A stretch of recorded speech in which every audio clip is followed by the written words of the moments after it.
Russia's invasion of Ukraine has triggered a historic mass movement of people not seen in Europe in decades. More than 1 million people have already fled the country, according to the UN's refugee agency, and that number is growing by the day.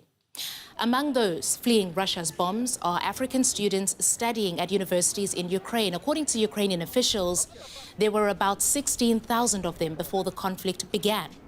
Some of them have reported receiving racist treatment from Ukrainian officials, who they say pushed them back as they tried to flee.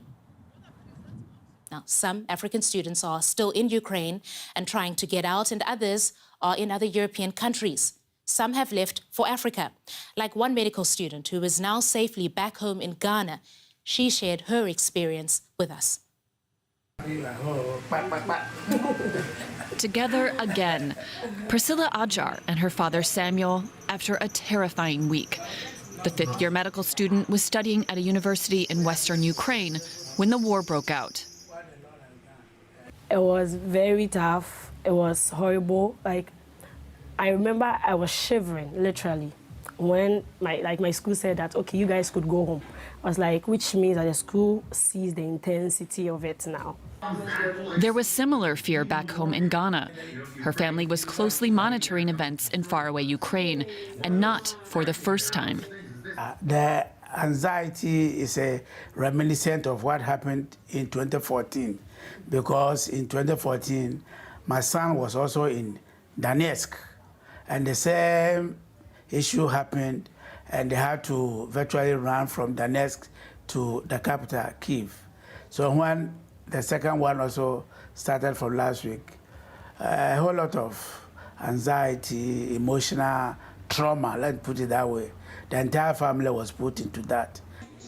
Priscilla made for the border closest to her city. And we took a bus. So after we just took a bus, and then after some time, the buses were not moving, vehicles are not moving anymore. So we had to trek for, I think, over an hour and a half. Yes, so that's how we got to the border. And then the border, it was messy. So many people, Ukrainians, Ghanaians, Nigerians, Zimbabweans, Egyptians, Indians, everybody in Chelsea is going there. She crossed into Romania and, like many other Ghanaian students, made it back home safely. But Priscilla still has major concerns as the war escalates in Ukraine. So let's say that they destroy everything in the country. The country has to go through redevelopmental stages again. So what's at stake for us? I don't know if our school buildings will be destroyed, whatever. So it's quite burdensome, and it's worrying, very worrying, that we don't know if we can go back to school, if we would finish, if we would complete. Are we going to go back to square one or what? The answers might not come for a while, but being with family can be the great comfort Priscilla and others like her need right now. Now, Priscilla Aja and others are safely home now, but many others are not.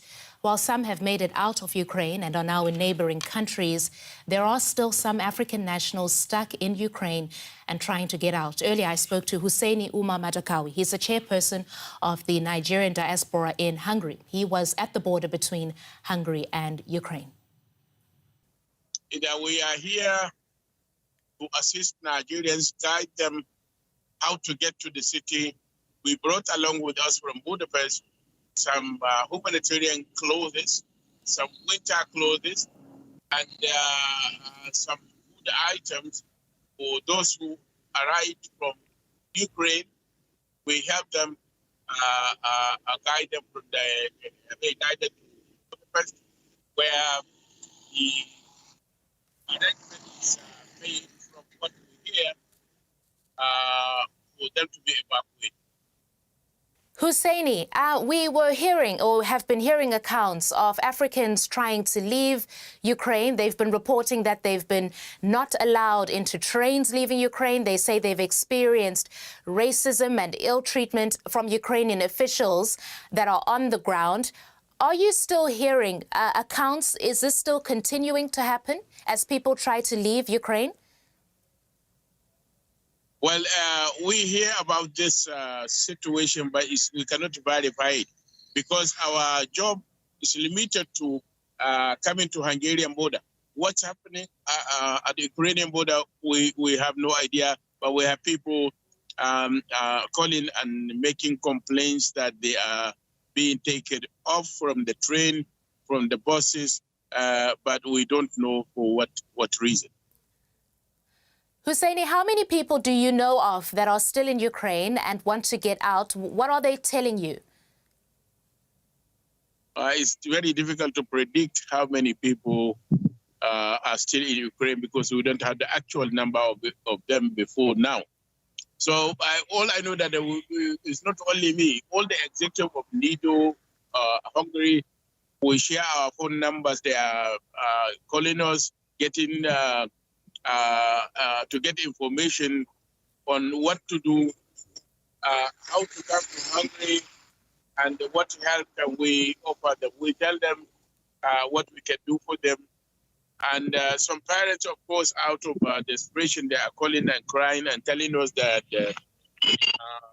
their children are dying, their children are in the border, and they don't know what to do. We try to calm them down and tell them we are on top of the situation. In synchron with the embassy, we are trying to do our best to see what we can do for them, how we can help them. We guide many of them to the hotel, to a place where the charity organization is providing shelter for them. The NIDO Hungary now provide food for them. We have volunteers who go there to cook for them, and we share all the pictures of what we... Yes, understood, please. But sorry, we're talking about the people who are still in Ukraine right now. We'll talk about those that have left. But for those who are still in Ukraine, what kind of support do they need to leave?